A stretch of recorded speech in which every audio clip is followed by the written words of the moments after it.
दुनिया में ऐसे कई रहस्य हैं जिनका जवाब अभी भी खोजा जाना बाकी है। विज्ञान के पास इनके जवाब नहीं है, लेकिन खोज जारी है।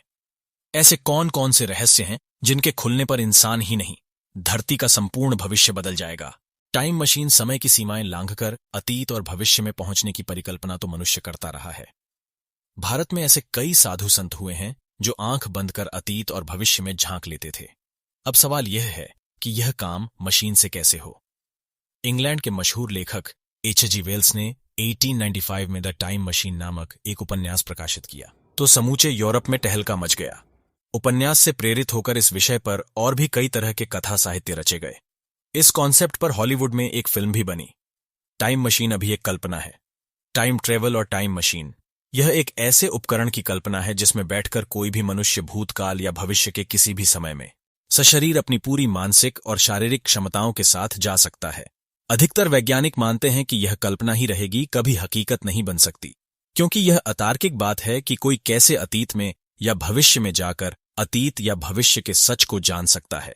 टाइम मशीन की कल्पना भी भारतीय धर्म ग्रंथों से प्रेरित है। आप सोचेंगे कैसे वेद और पुराणों में ऐसी कई घटनाओं का जिक्र है जिसमें कहा गया है कि कोई व्यक्ति ब्रह्मा के पास मिलने ब्रह्मलोक गया और जब वह धरती पर पुनः लौटा तो यहां एक युग बीत चुका था। अब सवाल यह उठता है कि कोई व्यक्ति एक युग तक कैसे जी सकता है। इसका जवाब है कि हमारी समय की अवधारणा धरती के मान से है, लेकिन जैसे ही हम अंतरिक्ष में जाते हैं समय बदल जाता है।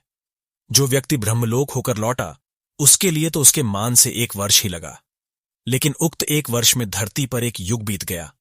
बुध ग्रह पर तो 2 युग बीत गए होंगे, क्योंकि वहां का एक वर्ष तो 88 दिनों का ही होता है।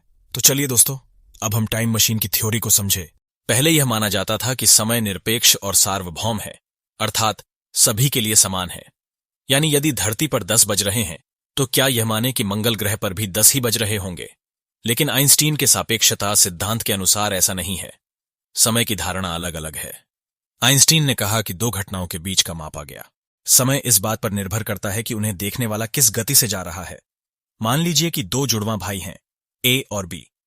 एक अत्यंत तीव्र गति के अंतरिक्ष यान से किसी ग्रह पर जाता है और कुछ समय बाद पृथ्वी पर लौट आता है, जबकि B घर पर ही रहता है। A के लिए यह सफर हो सकता है 1 वर्ष का रहा हो, लेकिन जब वह पृथ्वी पर लौटता है तो 10 साल बीत चुके होते हैं। उसका भाई B अब 9 वर्ष बड़ा हो चुका है, जबकि दोनों का जन्म एक ही दिन हुआ था। यानी A 10 साल भविष्य में पहुंच गया है। अब वहां पहुंचकर वह वहीं से धरती पर चल रही घटना को देखता है तो वह अतीत को देख रहा होता है।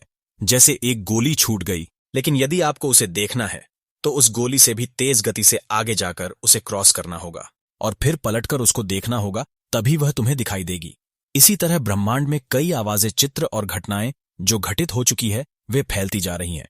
वे जहां तक पहुंच गई है वहां पहुंचकर उनको पकड़कर सुना होगा। यदि ऐसा हुआ तो कुछ ब्रह्मांडीय किरणें प्रकाश की गति से चलती है। उन्हें एक आकाशगंगा पार करने में कुछ क्षण लगते हैं, लेकिन पृथ्वी के समय के हिसाब से ये 10 हजार वर्ष हुए। भौतिक शास्त्र की दृष्टि से यह सत्य है, लेकिन अभी तक ऐसी कोई टाइम मशीन नहीं बनी जिससे हम अतीत या भविष्य में पहुंच सकें। यदि ऐसा हो गया तो बहुत बड़ी क्रांति हो जाएगी। मानव जहां खुद की उम्र बढ़ाने में सक्षम होगा, वहीं वह भविष्य को बदलना भी सीख जाएगा। इतिहास फिर से लिखा जाएगा। एक और उदाहरण से समझे, आप कार ड्राइव कर रहे हैं। आपको पता नहीं है कि 10 किलोमीटर आगे जाकर रास्ता बंद है और वहां एक बड़ा सा गड्ढा है जो अचानक से दिखाई नहीं देता। आपकी कार तेज गति से चल रही है। अब आप सोचिए कि आपके साथ क्या होने वाला है। लेकिन एक व्यक्ति हेलीकॉप्टर में बैठा है और उसे यह सब कुछ दिखाई दे रहा है, अर्थात यह कि वह आपका भविष्य देख रहा है। यदि आपको किसी तकनीक से पता चल जाए कि आगे एक गड्ढा है तो आप बच जाएंगे। भारत का ज्योतिष भी यही करता है कि वह आपको गड्ढे की जानकारी दे देता है।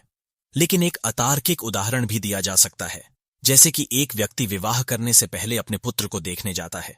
टाइम मशीन से वहां जाकर उसे पता चलता है कि उनका पुत्र तो जेल के अंदर देशद्रोह के मामले में सजा काट रहा है। तो तब वह 2 काम कर सकता है, या तो वह किसी अन्य महिला से विवाह करे या विवाह करने का विचार ही त्याग दे।